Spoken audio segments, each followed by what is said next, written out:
Hello friends, welcome to Creative Medicine. In this lecture, we will learn about. Hello friends.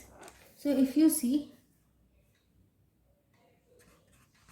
drugs in Lennox-Gastaut syndrome, drugs which can be used in Lennox-Gastaut syndrome, and their side effects we will see in children. So we can use sodium valproate. Sodium valproate is actually the drug of choice in Lennox-Gastaut syndrome, but it causes a side effect like fulminant hepatitis is seen due to sodium valproate, especially in children less than 2 years of age. Then we have levetiracetam. Levetiracetam is also effective in patients with Lennox-Gastaut syndrome, but the side effect is it causes increased BP in children less than 4 years. In children less than 4 years of age.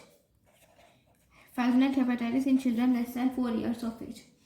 Then we can also give vigabatrin, but the side effect is it causes permanent visual field defects. And even lamotrigine is also effective in Lennox-Gastaut syndrome, but it can cause rash, has the side effect, or it can even cause toxic epidermal necrolysis, especially in children. So this is about the drugs in Lennox-Gastaut syndrome and their side effects. Thank you for watching. Thank you and thank you for watching.